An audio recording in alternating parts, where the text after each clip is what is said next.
ሰላም ጤና ይስጥልን። የክንፋን መረጃ ቤተሰቦቻችን የተመረጡና ወቅታዊ ዜናዎችን ይዘንላችሁ መጥተናል። አብራችሁን ቆዩ። በቅድሚያም አርዕስተ ዜና። የአፍሪካ ህብረት በትግራይ ክልል ባለው ሁኔታ ላይ ያለውን ስጋት ገለጸ። ፔንታጎን የትራምፕን ትዕዛዝ እየጠበቅን ነው አለ። የቡርኪና ፋሶ ወታደራዊ መንግስት የፖለቲካ ፓርቲዎችን የሚበትን ድንጋጌ አወጣ። በአላማጣና በኮረማ አካባቢ የሚገኙ ሰዎች እየተፈናቀሉ መሆኑ ተነገረ። እነዚህንና ሌሎች አዳዲስ ዜናዎችን ይዘንላችሁ መጥተናል። አብራችሁን ቆዩ። መረጃዎቻችን ሁልጊዜም በፍጥነት እንዲደርሳችሁ ቻናላችንን ላይክ፣ ሼር፣ ሰብስክራይብ በማድረግ የደውል ምልክቱን በመጫን ይጀምሩ።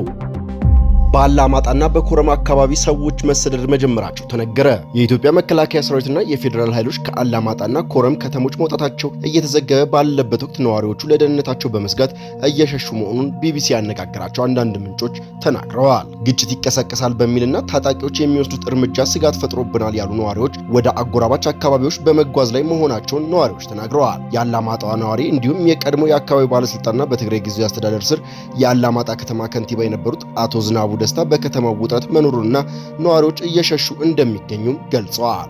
ስማቸው እንዳይጠቀስ የተናገሩት አንድ ግለሰብ ከአላማጣ ሸሽተው ወደ ቆቦ መሄዳቸውን ተናግረዋል። አሁን ቆቦ ነን፣ አልጋ የሚባል ነገር የለም፣ በጣም ውድ የሆኑ አልጋዎች ብቻ ነው የቀሩት ያሉት ነዋሪው ቤተሰብ ያለው ቤተሰቡን ወይም አልጋ ለሁሉም ለሶስትም ይዞ ነው ያለው ብለዋል። አብዛኛው ወጣት እየወጣ ያለው ታፍነው ወደ ጦርነት ሜዳ እንዳይሰለፉ ለማምለጥ ነው፣ ሁሉም መሸሽ ነው የሚፈልገው ሲሉም አክለዋል። ኮማንድ ፖስት ማለትም የመከላከያ ታጣቂዎችና የፌዴራል ታጣቂዎች ራሳቸውን ብቻ መታደግ ጀመሩ። እነሱ ካምፓቸውን ለቀው ሲወጡ ህዝቡ በእግሩ መውጣት ጀመረም ብለዋል ነዋሪው። ሐሙስ ጠዋት በአንድ መኪና የወጡ ሰዎች እንደነበሩ ጠቅሰው አሁን መኪና ታግዷል፣ አያስወጡም፣ ንብረትም ይዞ መውጣት አይቻልም ብለዋል። የከተማው ነዋሪዎች ሮብ ጥር 20 ቀን 2018 ዓ.ም ምሽት ጀምሮ በእግራቸው እንደወጡም ገልጸዋል። በእግር ጫካ ለጫካ ነው የወጡት። አሁን ደግሞ የጫካው መንገድ ሰምተው ዘግተውታል ሲሉም ነዋሪው አክለዋል። መከላከያ ሰራዊትና የፌዴራል ኃይሎች ከካምፖች ወጥተው ወደ ጥሙጋ አፈግፍገው ሲሉ ደንግጠዋል በማለት በህዝቡ ዘንድ የተፈጠረውንም አብራርተዋል። በአላማጣ ከተማ የተለያዩ አስተዳዳሪ ቢሮዎች ሰራተኞች ወደ አንድ ቦታ መሰብሰብ መጀመራቸውን ከተማዋ ኋላ ወደ ማታ አካባቢ የትግራይ አመራሮች ተቋማት መያዝ መጀመሩንም ገልጸዋል። መከላከያ ሰራዊትና የፌዴራል ኃይሎች ሮብ ሌሊት ከ8 እስከ 10 ሰዓት ባለው ጊዜ ውስጥ መውጣት መጀመራቸውን ተናግረዋል። ሲቪሎች ደንግጠው ሌሊት 5-6 ሰዓት መውጣት ጀምረዋል ሲሉም ተናግረዋል። ነዋሪው አክለው ምንም ተኩስ አልነበረም፣ የሆነ ቢሮ ሲቆጣጠሩ ባንዲራ ይሰቅላሉ፣ ወደ ላይም ይተኩሳሉ፣ የተኩስ ልውውጥ አካሄድም አርሚ 24 እና አርሚ 33 የሚባሉ በከፍተኛ ቁጥር እየገቡ ነው ብለዋል።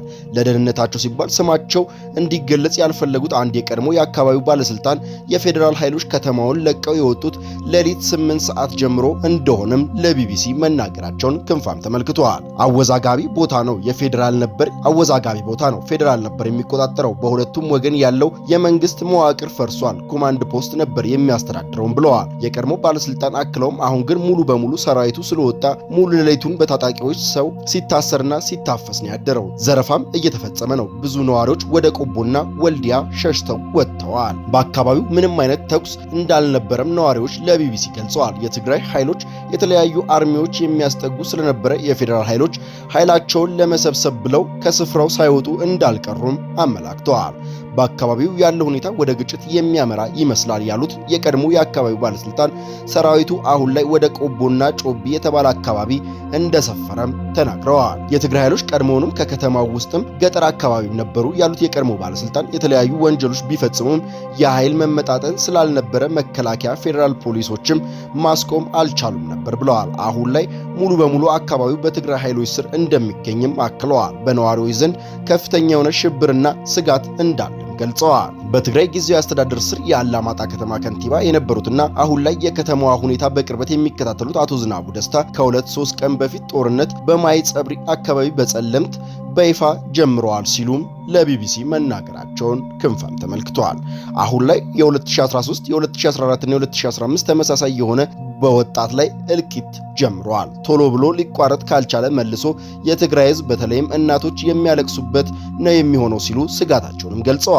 ሮብ ምሽት የመከላከያ ሰራዊትና የፌዴራል ኃይሎች ከአላማጣ ለቀው መውጣታቸውን አረጋግጠዋል። አሁን በከተማው ላይ ሰፊ ውጥረትም አለ ብለዋል። በአሁኑ ሰዓት ሰዎች እየታፈኑ ነው ያሉት አቶ ዝናቡ ሪዞርት ተብሎ የሚጠራ አካባቢና ራያ አላማጣ ፖሊስ ጣቢያ አካባቢ የማሰሪያ ማዕከልም አለ ብለዋል። ኮማንድ ፖስት ከአካባቢው ለቆ እንደወጣና በትግራይ ኃይሎች ቁጥጥር እንደሚገኝ ጠቅሰው ህዝቡ በፈጠረው ነገር ረብሻ በስጋት ውስጥ እንዳለም አመልክተዋል። የመከላከያ ሰራዊትና የፌዴራላዊ ሲወጡ የተኩስ ልውውጥ እንዳልነበረ ተናግረው አሁን ግን የጦርነት ድምፅ አለመሰማቱ እንጂ የጦርነት ድባብ ነው በአካባቢው ያለው ብለዋል። ህብረተሰቡ በትልቅ ውጥረትና ስጋት ነው ያለው፣ እየታሰረ እየተዘረፈ ነው ያለው፣ ስርዓት አልበኝነት ነግሷል ሲሉም ለቢቢሲ ተናግረዋል። ቢቢሲ ከትግረኛ ክልል ጊዜያዊ አስተዳደር በበኩል እስካሁን ምላሽ አላገኘም። ቢቢሲ ከትግራይ ክልል ጊዜያዊ አስተዳደር በኩል ምላሽ ለማግኘት ቢጥርም እስካሁን ምላሽ አለማግኘቱን ክንፋም ተመልክቷል። አንዳንድ ነዋሪዎች የቀድሞ የአካባቢው ባለስልጣናትና አቶ ዝናቡ ዝርፊያ፣ እስራትና አፈና እየተፈጸመ መሆኑን ቢናገሩም ገለልተኛ ወገን ግን ክሶቹን ማጣጣል ጀምረዋል። ስላለው ወቅታዊ ሁኔታ ከትግራይ አስተዳደርም ሆነ ከፌዴራል መንግስት በኩል እስካሁን በይፋ የተገለጸ ነገር ባይኖርም በሌላ አካባቢ በመከላከያ ሰራዊትና በትግራይ ኃይሎች መካከል ግጭት መከሰቱን የዲፕሎማት ምንጮች ተናግረዋል። የፈረንሳይ የዜና አገልግሎትና ሮይተርስ ደህንነት እና የዲፕሎማሲ ምንጮች ጠቅሰው እንደዘገቡት ጸለምት በሚባል አካባቢ ባለፉት ቀናት ግጭት እንደነበረም አረጋግጠዋል። ሐሙስ ዕለት ደግሞ የኢትዮጵያ አየር መንገድ ከአዲስ አበባ ወደ ተለያዩ የትግራይ ክልል ከተሞች የሚያደርጋቸውን በረራዎች መሰረዛቸው ተጓዦች አንድ የክልል ባለስልጣንና የአየር መንገዱ ምንጭ ተናግረዋል። ለ2 ዓመት የተካሄደው የትግራይ ጦርነት ተከትሎ በደረሰው የሰላም ስምምነት ላለፉት 3 ዓመት ጦርነት ቆሞ የነበረ ቢሆንም አሁን የተፈጠረው ውጥረት ሌላ ዙር ጦርነት እንዳይቀሰቅስ ስጋትን ፈጥሯል። ቀናት ያስቆጠረ አሳሳቢ ክስተቶች በተመለከተ የኢትዮጵያ መንግስትም ሆነ የትግራይ ጊዜያዊ አስተዳደር እስካሁን ያለው ነገር የለም። ይህ በእንዲህ እንዳለ ከሌሊት አንስቶ በምስራቅ ጠለምት ደግራይና ጫምራ ቀበሌዎች በመድፍ የታገዘ ጦርነት እየተካሄደ እንደሆነ ምንጮች ለአንድ አፍታ መናገራቸውን ክንፋም ተመልክቷል።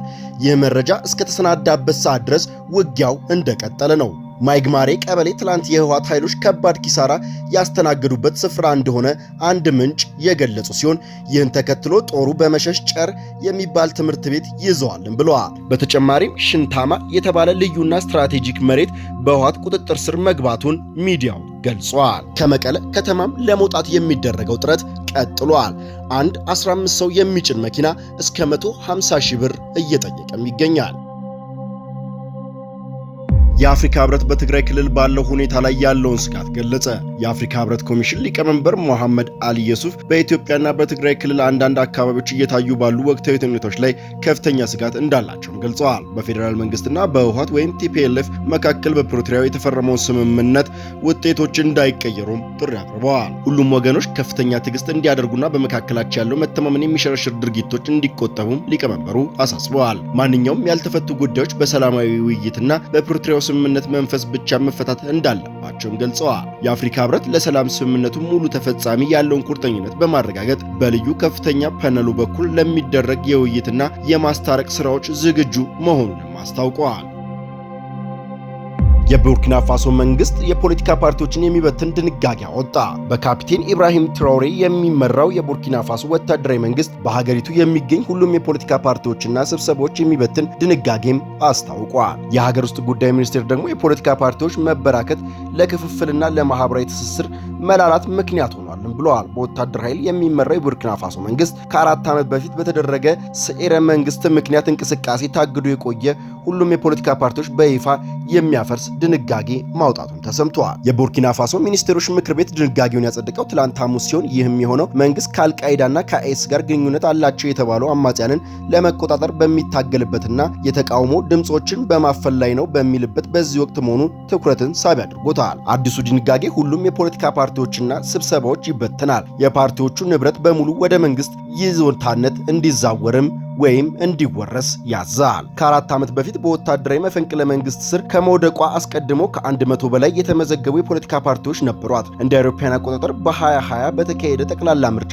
15 ፓርቲዎች ብቻ በፓርላማ ውስጥ መቀመጫ ማግኘትም ችለው ነበር። ካፒቴን ትራውሬ መንበሩን የተቆናጠጠው እንደ አውሮፓውያን አቆጣጠር መስከረም 2022 በፈጸመው የተሳካ መፈንቅለ መንግስት ነበር። ይህም በዲሞክራሲ መንገድ እንደተመረጡ የሚነገርላቸው ፕሬዝዳንት ሮክማርክ ባሬን ካስወገደ ስዕረ መንግስት ከ8 ወር በኋላ የመጣ ነው። ወታደራዊ መሪዎቹ ከቀድሞ ቀኝ ገዢ ፈረንሳይ ጋር የነበራቸውን ግንኙነት አቋርጠዋል። በአንጻሩ ከሩሲያ ጋር ወዳጅነትም መስርተዋል። ይኸው ወታደራዊ መንግስት ልክ እንደ ሌሎቹ አምባገነን መሪዎች ሁሉ የተለያዩ አስተያየት ያላቸው አካላትን በማፈን ላይ መሆኑም ተዘግበዋል። በ2024 እንደ አውሮፓውያን አቆጣጠር የቢቢሲ የአሜሪካ ድምፅ ወይም ቪኦኤ ዓለም አቀፍ የሰብአዊ መብት ተሟጋች ሂውማን ራይትስ ዎችን ድረገጾችን በቡርኪና ፋሶ እንዳይሰሩ አግዷል። የሀገር ውስጥ ጉዳይ ሚኒስቴር ኢሜል ዜርቤ እንደገለጹት የፖለቲካ ፓርቲዎቹ መበራከት ለዜጎች መከፋፈልና ለማህበራዊ ትስስር መላላት ምክንያት በመሆኑ ሀገርን እንደገና ለመገንባት ፓርቲዎቹን ማፍረስ የግድ ሆኗልም ብለዋል። ቡርኪና ፋሶ ከምዕራባውያን አገራት ጋር የነበራትን ግንኙነት እያቋረጠች ባለችበት በዚህ ወቅት በወታደራዊ መንግስት ከሚመሩት ጎረቤቶች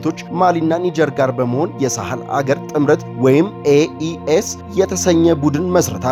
ይህ ጥምረት በሀገራቱ መካከል ያለውን ኢኮኖሚያዊና ወታደራዊ ትብብር ይበልጥ ለማጠናከር ዓላማ መያዙም ተነግሯል። ፔንታጎን የትራምፕን ትዕዛዝ እየጠበቅን ነው የምንገኘው አለ። የአሜሪካ የጦር ሚኒስቴር ኢራን ላይ ጥቃት ለመሰንዘር የትራምፕን ትዕዛዝ እየጠበቅን ያለነውም ብለዋል። ሚኒስቴሩ ፔንታንግስ ተዘጋጅተናል ያሉ ሲሆን ኢራን ወደ ድርድር ከመጣች ግን ጥቃት ያለመሰንዘር እድል አለን ብለዋል። ሁሉም አማራጮች የሚለው ላይ የውጭ ጉዳይ ሚኒስቴሩ ማርኮ ሩቢዮ ብለዋል። የኒውክሌር ጦር መሳሪያ ቴሄራን ሊኖራት አይገባም ያሉት ሚኒስቴሩ ትራምፕ ትዕዛዝ ከሰጡ ተዘጋጅተናልም ብለዋል። በቬንዙዌላ ላይ ያደረግነውን አይነት እርምጃ ለመውሰድ ትራምፕን ነው የምንጠብቀውም ብለዋል። በሌላ በኩል የኢራን ፕሬዝዳንት ማሱድ ፔዜሽኪኒ ሙስሊም አገራት አንድ እንሁን የሚል ጥሪ አቅርበዋል። ፔዜሽኪኒ ከኳታር ኢሚርና ከፓኪስታን ጠቅላይ ሚኒስቴር ጋር ስለ አሁናዊ ውጥረት ተወያይተዋል። ሙስሊም አገራት ከተባበሩ አስፈላጊነቱ የጎላ ነው ብለዋል። ኢራን ጥቃት ከተሰነዘረብኝ አጸፋዊ ምላሼ የከፋ ነው ማለቷም አይዘነጋም።